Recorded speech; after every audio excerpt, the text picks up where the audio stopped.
Yes, good evening, class.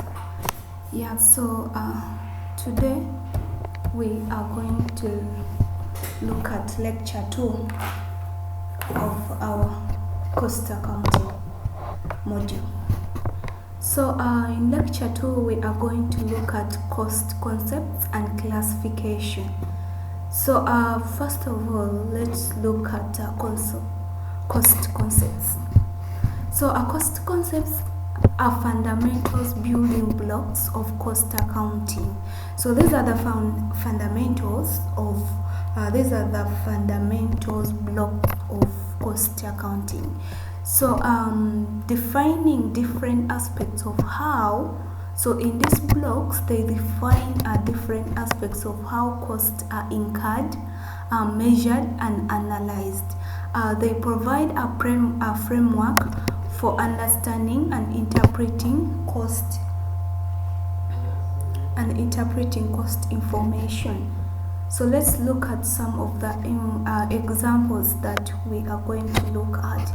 So we have a direct versus indirect cost. So in this classification focuses on the transferability of cost to specific products or services. So and then we have variable versus fixed cost. So this classification consider how costs change in response to changes in activity levels.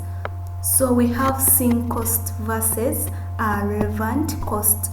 This classification distinguishes between past decisions and future choices when making cost-based decisions. So let's look in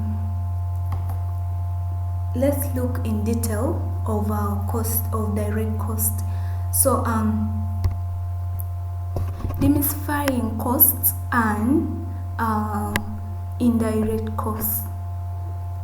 So let's look at indirect costs.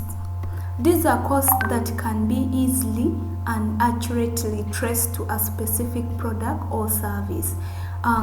They are directly associated with the production process and vary proportionately with changes in output. So let's look at the examples of direct cost. We have raw materials used in production. We have a direct labor cost for specific product assembly. We have the packaging materials directly attributed to a product. So let's look at indirect costs. These are costs that cannot be easily or accurately traced to a specific product or service. So they benefit multiple products or departments and are generally not affected by a change in output. So usually it is affected by the change in input.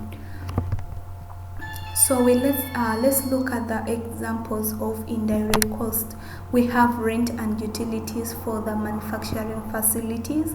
We have salaries of factory supervisors and administrative staff. We have depreciation of manufacturing equipment. So let's look at the importance of classification. When we have understanding cost behavior, it helps in understanding the cost behavior. So a classifying cost help determine how the costs react to changes in activity levels. So it enable better informed pricing, so production planning, and also it help in budgeting decisions. So point 2, we have cost control and allocation. So identifying direct costs allows for targeted cost control measures and accurate allocation of indirect costs to product or department for cost analysis and making and decision making. So in other words, it makes the decision making easier, and also it helps us in allocation of our cost. So another point, it helps us in profitability measurements. By depreciating between direct and indirect costs, cost accounting can accurately determine the true cost of production and product profitability. So let's look at fixed and variable costs. What are fixed costs? Fixed costs are expenses that remain constant regardless of changes in production output or activity levels. So they are like a monthly gym membership. You can pay the same fee even if you don't visit every day. So here it's regardless of the changes in production of the output, you have to pay the expenses. So these are fixed variables. So the example, we have rent. Even if you're not doing well in, let me say you have a small business and then you're renting.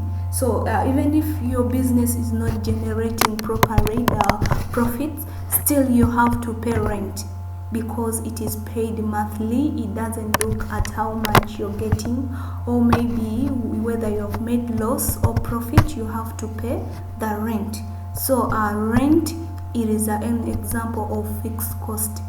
So we have salaries of administrative staff. You have to pay the administrative staff even if your business is not generating profit, or maybe in case of any loss, still you have to pay them. And then we have a depreciation of equipment. So this equipment, for example machinery, they depreciate. So for it is a fixed, these are the fixed expenses that no matter the profits that you generate for it, it has to depreciate. So we have insurance premiums. You have to pay the insurance premium. So these are all examples of fixed costs. So let's look at variable cost. Variable costs are expenses that fluctuate directly in proportion to changes in production output or level of activity or activity levels. So they are like the grocery bill. The more you buy, the more you pay. So for example, we have the raw materials, we have direct labor, we have utilities, and we have commissions. So let's look at the impact on profitability. So one, we have a break-even point, the point where total revenue equals total cost. So break-even, it is fixed plus variable cost to get the break-even point. So marking the minimum production level needed to avoid losses. So we have profitability zone, the area above the break-even point where revenue exceeds total cost, generating profit. And then we have the importance of understanding, knowing the behavior of fixed and variable costs allows business to set optimal pricing strategies, managing production level effectively, and maximizing profitability. And then we have period and product cost. Let's look at period and product cost. So our period costs are expenses incurred during a specific accounting period, regardless of where or whether products are produced or sold. They are like the monthly rent you pay for your business regardless of your revenue that month. So this is the period cost. So let's look at the characteristic of the period cost. Expensed in the period are they incurred. They are expensed in that period that they are incurred. so are not directly associated with specific product or services. So let's look at the examples. We have rent, we have salaries of administrative staff, we have utility, we have depreciation of equipment. Those are all examples of period cost. So let's look at product cost. What are the product costs? Product costs are expenses that are directly or indirectly associated with the production of goods or services. They are like the material and the labor that go into the building your ship or ultimately reflected in its final price. So let's look at its characteristic. Inventorized or capitalized until the product is sold. So allocated to the cost of goods sold when the product is sold. So for example, we have the direct materials, we have the direct labor, and then we have the manufacturing overhead. Those are all examples of product cost. So that's all for lecture 2. Thank you. We shall meet in the lecture 3.